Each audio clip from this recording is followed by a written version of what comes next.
To Artist in Recovery / DarrylP. From Weaver, John C. of Roseman, California. The Diary of a Griever named John Weaver, which is me. We gotta talk. I'm doing another dark look because I'm still not getting enough sleep with my dog right now. She's still fussing up a storm. She's an elderly lady, and she's driving me nuts. When I saw that one particular video about you guys not allowing having no pets in your apartment, it's either a 50-50 on that one. Either it's a good thing or a bad thing. Now, I'm allowed pets in my apartment, but I'll tell you, dealing with an elderly lady for about 20 years right now, as she's turning into be a senior citizen pain in the ass, it's no wonder I got a problem with some of those people abandoning pets in the animal shelters. I can't deal with it. I'd seen the look as I'm seeing in my mom's look, in my little dog's face. I can't deal with that shit. But if I could rescue them all, I would. But that being said, on that particular topic, shall we talk about another one of yours? Charlie Kirk, Venezuelan boats, MAGAs, public executions, and the reference that you made concerning about the Roman Empire and Jesus at this point. Can we talk history? The Roman Empire were one of the lethal empires I've ever came across in my readings and studies throughout my years. These assholes were brutalistic and bullies. And they would put you on a cross just for the fun of it. So when they did it to Jesus, it was a message to the rest of the people that the Roman Empire is here. They're not going anywhere. There's no afterlife. And that was about it. Yeah, it was a threat to people left and right. But then again, putting people on crosses before Christ died and after Christ died. The only way we know about it is through history books, ancient scripts that turns and churns our imaginations like crazy, dude. So yeah, this is one of the harder things for us to deal with. But let's put it back into the Americana here, shall we?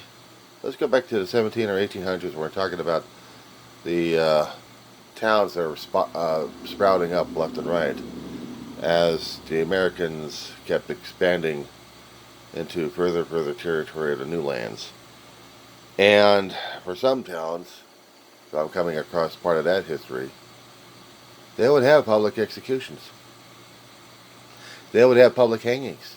And they would have picnics.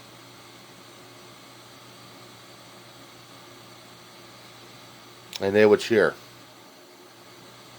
If that wasn't bad enough, you go into European. You go into Fortress Europa. Germans would be executing people left and right in World War II. But if I want to jump back a few centuries, the French Revolution that we had, when the guy named Guillotine actually invented something that was supposed to be helping chopping vegetables or slicing them. Used also for heads separating from bodies.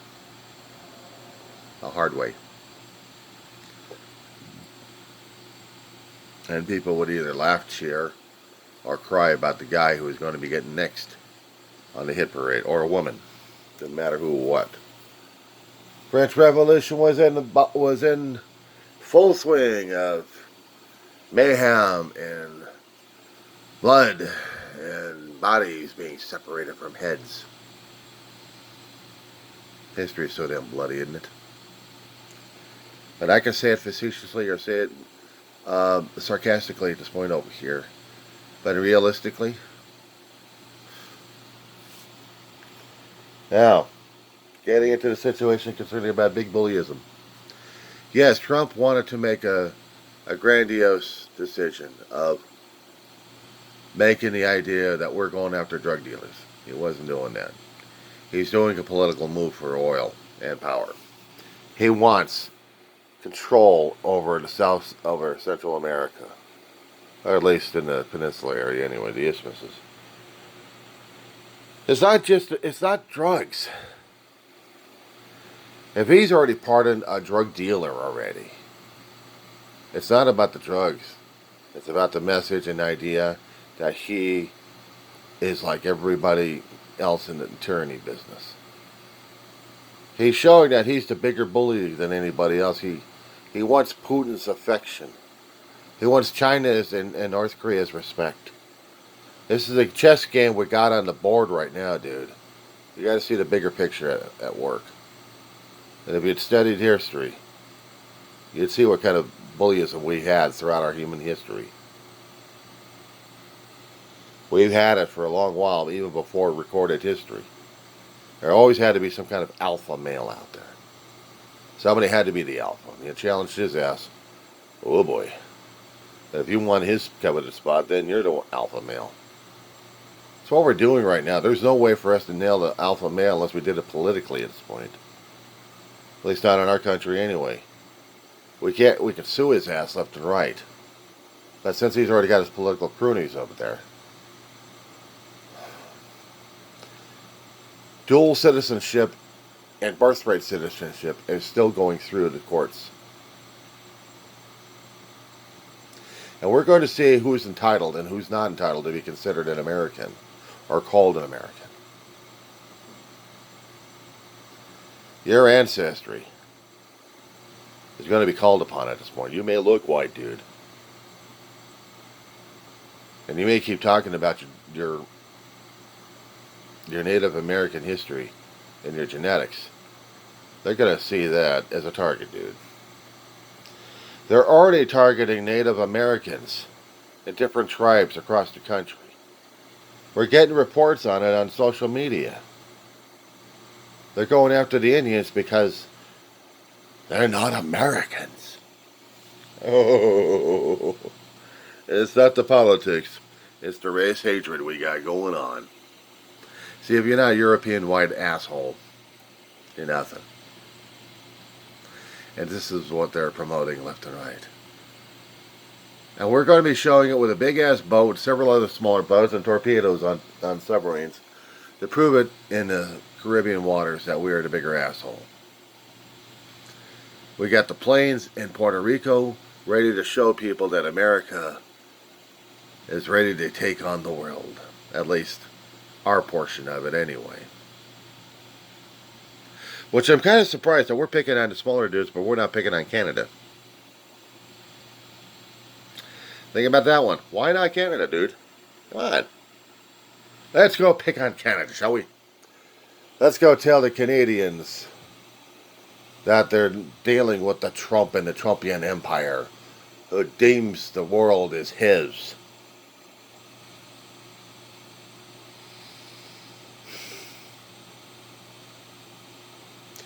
Putin's making his grand moves one way or another. He's using Trump to get what he wants. That strategy that they're talking about, it's a Putin playbook. It's a Putin playbook. Now, President Xi in China is not doing this kind of shit. Neither is Kim in North Korea. They got their own little fiefdoms to deal with. Xi is going to be dealing with the commercialism and capitalism in this area. He's having some resistance, but not enough of it. Remember what happened back in Tiananmen Square, I think back in '89? That made the news. That made news. She doesn't want that happening in China. And that's the only assholes we've got major that's going to drive us crazy. Other than the Saudis. We're trying to stay out of it as much as possible. They'll give us cheap money, but they want things in return. We don't have in South America anybody to really bully the living crap out of. That's going to be forcing our hand. At least not yet. Trump's still showing what kind of an asshole he's going to be. And he's still forcing people into cities to be afraid of him.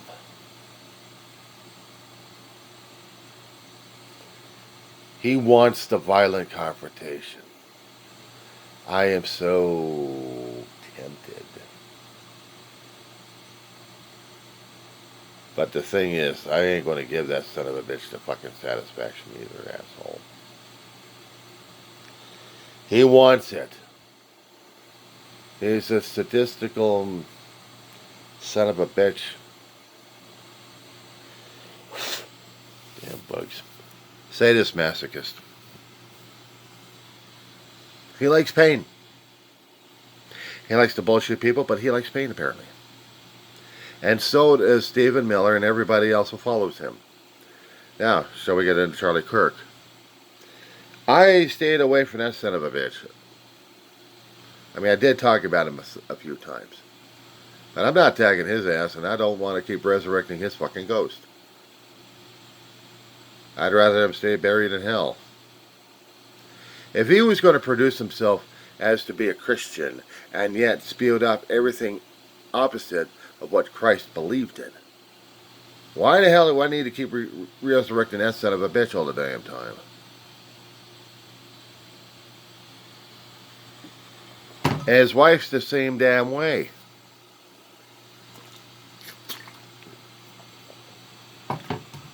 Two rotten apples on a tree, side to side, they're sharing the same damn worm. Whatever they got, it affected both of them. So, yeah, there's going to be just not one rotten apple in the bushel. There's two, multiplying because of a damn fucking worm. We want to use metaphors on this one, pal.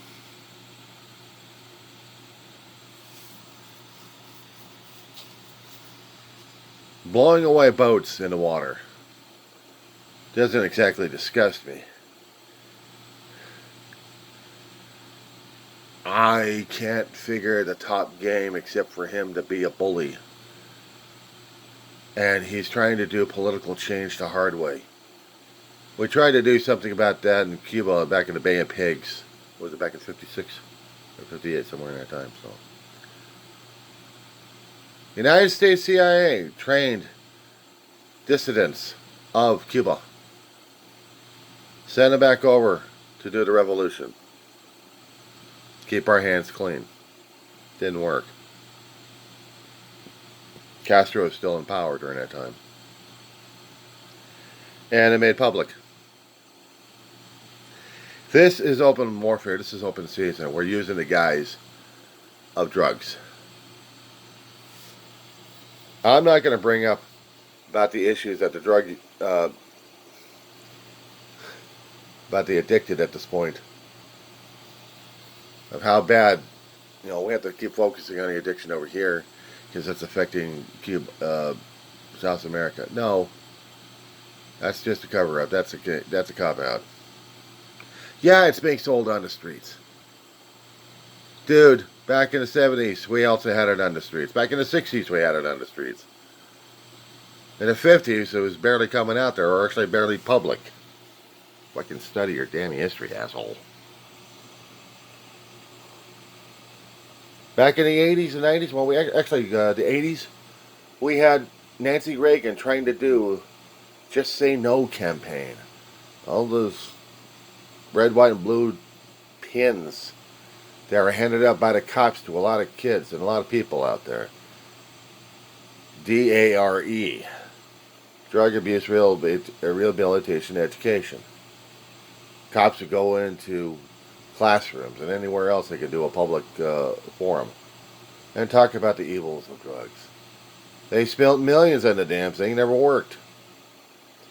But of course we went after narco dealers left and right. Central America, not to mention Colombia, Venezuela. Yeah, we had our fun in there too. Didn't do shit. We had the poppy fields out in Afghanistan sending the stuff over to us. We sent agents out there. What the hell happened? I know. We got the addiction over here like crazy. We have to fight the addiction. Yes, I know. So what's the idea, and how do we do this? Because you haven't been going to meetings. You think you know everything. It's been too damn long since I've been in a meeting myself. And I went for a long time to keep her brother from going out there. 32 years he had clean and sober before he passed. And the last decade of that one was my turn in the meetings officially. Beyond that, I was just a tag along. And didn't know I was there. Fought it like crazy. Part of me wanted to be in the meetings, a 12-step of recovery. With Alcoholics Anonymous, I felt so damn jealous of my brother. He had only attention. What did I have? I had shit. So yeah, my head was pretty much messed up during those days. My mother was in the program of Overeaters Anonymous. I suppose I could be doing that one there myself. Self-help doesn't work. I need to get into the meetings again to get a sponsor. But I have no way of getting over there during the night meetings, which are the good meetings. And online meetings suck. You have to be in there in person and deal with it. That's what it is going through recovery, dude. Rehab's one thing. It's a 24-hour, 7-day-a-week, 365 days, and unless you count leap year, and 66 days. There's no stopping it. It's only a daily reprieve from the shit we go through. You know it, I know it, you've already been taught about it, but I haven't heard you going to meetings, or you're talking about it. See, that's the one thing about the recovery shit, dude. Talk the talk, but do you walk it? You talk about the 18 years. Yeah, 18 years is a long time. And you're still trying to take it a day at a time. At least I hope so. But the one thing I haven't heard you do is go to meetings. I'm in a position I can't go to meetings. Transportation sucks out here in my town. And besides, we don't even have a meeting out here.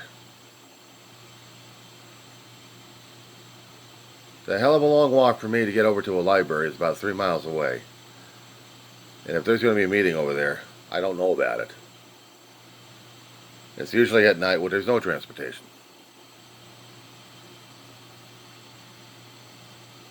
I know, this ain't any excuse. Try this one.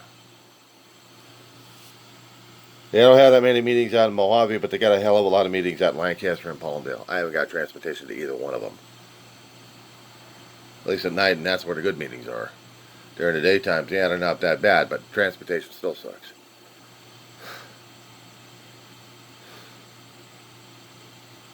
It's about, 10, 15 miles in open desert. Doesn't work. I'm stuck. But I don't take a drink. I'm 700 yards away from a drink, dude. 700 fucking yards from a fucking liquor store. Full of it.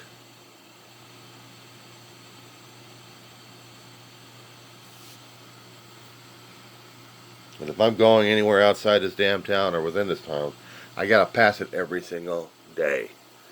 I gotta pass stores that actually have it along the way if I'm heading over to a bus stop.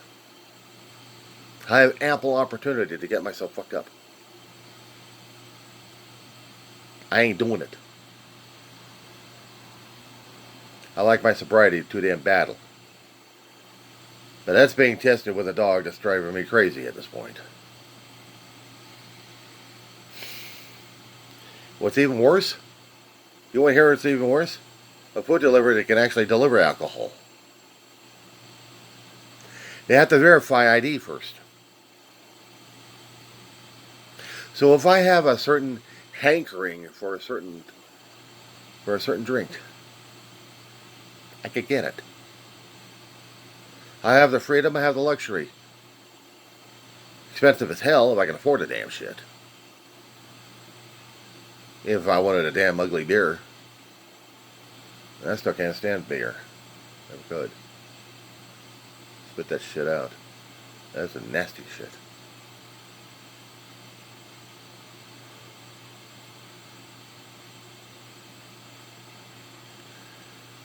And addiction sucks. It's a constant warfare we have, dude. That's a constant warfare. That's what you have to keep saying.